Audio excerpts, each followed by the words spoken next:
Another restless night. These have been occurring more and more lately, and becoming more intense each time.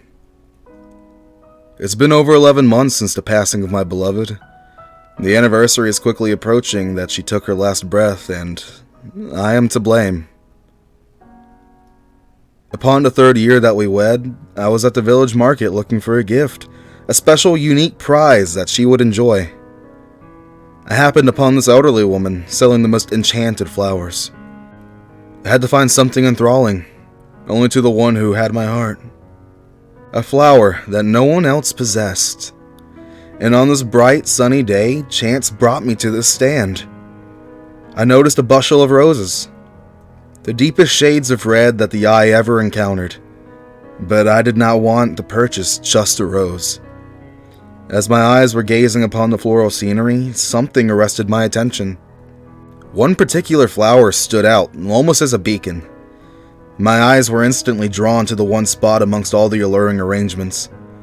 A single black rose merged into the crimson sea of bouquets. I told the old woman behind the stall that this is exactly what I came for. I dished out a couple of coins from my pocket and gladly slipped these into her weathered hands. She plucked that black rose from its resting place and presented it to me like a trophy. She spoke to me before I walked away and said, "To whom you present this to, may she find peace within beauty." As I gleefully trekked back to my humble abode, all my mind kept saying to me was how my beloved will adore this simple little trinket of my heart as I bestow it upon her sweet hands. After carefully walking back to where my beloved awaits my return from the daily trip to the village, all that consumes me is the expected vision upon her most enchanted face. Happiness enthralls my soul. Once I finally reach the door to our adoring home, I thrust it open and bellow out, "I have arrived!" As she proudly opens her loving arms to embrace me, I tell her that I found something just for you. Something no one else had. As a smile stretched from ear to ear upon her beautiful face, I found it hard to resist just springing it upon her. I have to present it to her slowly, to make the most of this glorious moment, to etch it into our memories. As I tell her I have something for you, it's almost like a child's reaction to receiving a new toy, thinking about all the wondrous things to do with this object. Her giddiness amplifies, and I tell her to stand still and reach out her delicate hands. As she does so, I eagerly place this one-of-a-kind memento across her fingertips. Her eyes finally focus onto what I've placed before her, and her face ignites with sheer pleasure. She repeatedly asks, "This is for me? Is this for me?" As I try to calm her excitement, I tell her, "Yes, this is for you, and only you. One of a kind, for one of a kind." Her smile illuminates the surroundings with a radiant glare. Her eyes almost leave their sockets as she carefully handles the dark bloom with its elongated stem, full of plush petals and intimidating thorns. As my beloved examines this flora withal, she slowly inhales its sweet fragrance. A look of intoxication overcomes her, her fingers acting as if this black rose is ever so fragile. And she suddenly yelps out with an excruciating gasp. She immediately drops the flower to the floor and grasps her finger. Almost like a bee sting, one of the thorns has surprisingly pierced her fingertip. As she examines her wound, a tiny pinprick of blood appears on her ring finger. She quickly places it in her mouth to try and soothe the damage. I reach over and I grasp her hand and inspect it with my own eyes. I place my lips upon it, telling her, "It's okay. Let me ease your discomfort." Her eyes twinge and her lips curl as I kiss her wound, telling her everything will be just fine. It's just a tiny little puncture from the thorn. As I kiss her finger, she seems to relax as if my kisses are a soothing ointment. I tell her to just go lay down and I'll take care of everything, as tomorrow is going to be a pleasant day. I carefully pick up the black rose and place it into a flask of rainwater. After my chore has been accomplished, I myself retire to our bed. The next morning, my beloved doesn't wake up like she normally does. I rise and do my daily tasks, and when I'm done, she's still lying in bed. Nothing I can do to stir her gets her up. She just mumbles or is completely silent when asked questions, so I just leave her be. Other than offering her drink or food, of course, which she refuses and shuns away from. By this point, I have started to be absorbed with concern. By the second morning that I awoke at the break of dawn, her condition had progressed. Her once midnight-colored hair has begun to lighten, her sun-kissed flesh has started to pale, and her alluring amber eyes have sunken and started to fog over. I have absolutely no idea or foresight as to what to do. And by the third morning, she's not moving or uttering a single sound. Sadly and most dreadfully, she has passed. My beloved's life essence has ascended.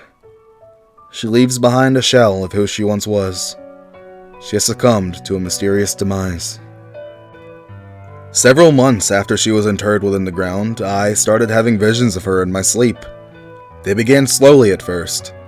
Just simple nighttime visions of my beloved, letting me know that she has crossed over to the other side and is at peace. But then, after several weeks, the dreams suddenly changed. The once peaceful images became terrifying, horrifying even. I would be sound asleep in our bed and wake up to her voice. I would look around the room and not see anything. This made me feel sorrow. Sorrow for what I feel like I caused. What I brought back to her as a simple gift to express my love for her had also brought her demise. One night, I awoke to her silhouette, standing within the doorway. I knew it was her, from the shape of her long dark hair cascading down her frame. But once I stepped out of bed to meet her, she was gone. I quickly lit a candle and let the flame guide me through our cottage. I could not find her anywhere, even though I had just laid my eyes upon her. I searched with diligence and, of course, no successful outcome. The next evening, I was awoken by her perfume. The smell was so intoxicating I knew she was there, standing by our bedside. Again, I frantically searched our abode with negative outcome. This has been perpetuated for months now.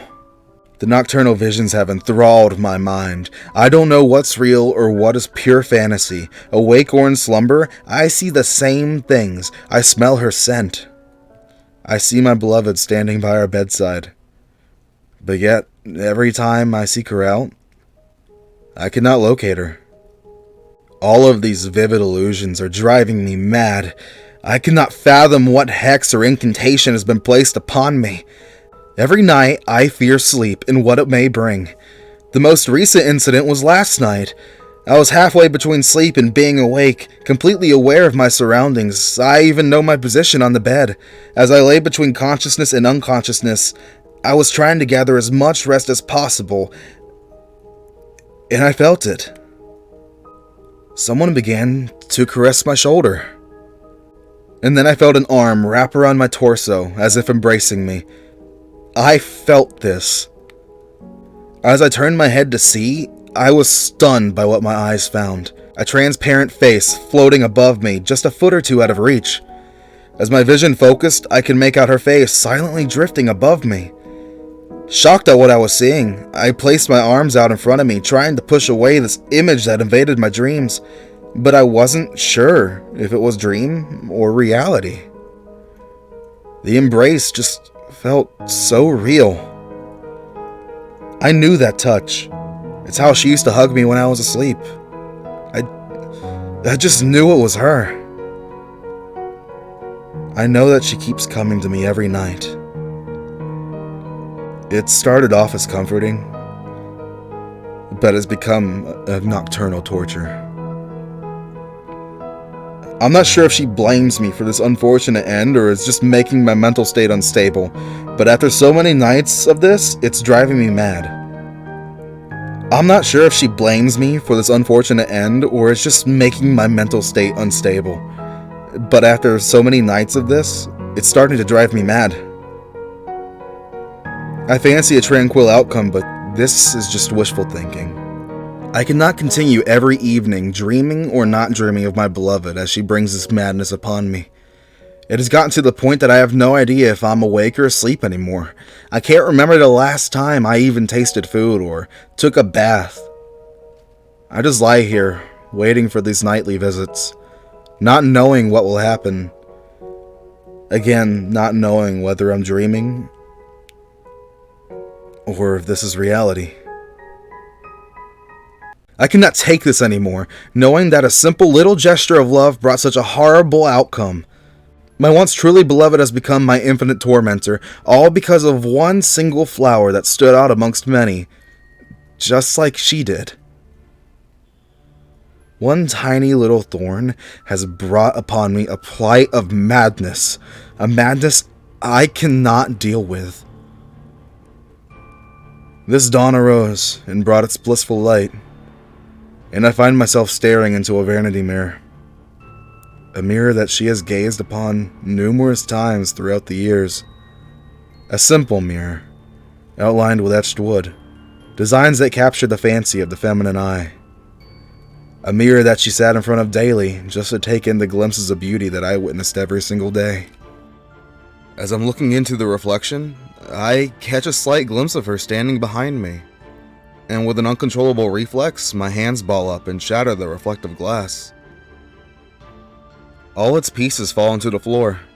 As I contemplate what is happening, my hand carefully selects a shard of glass. This one piece of broken mirror seems so perfect as I examine it. Nice, smooth edges with the sharpest point. As my eye looks upon it closer, I place my forefinger onto my eyelid and carefully pinpoint the sharpest edge against my closed eye. I happily place it against my flesh and cheerfully, slowly, cut into my eyelid.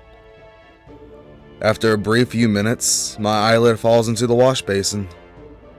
After another few blissful moments, my other eyelid falls next to my previous one. An epiphany renders itself upon my state of mind. With no eyelids, I cannot experience sleep, and with no sleep, I cannot succumb to my nocturnal torments. As I sit here with no chance of slumber taking over my mind, I can finally rest with no chance of sleep taking over. Now I can relax with no one invading my dreams, because I will never dream again.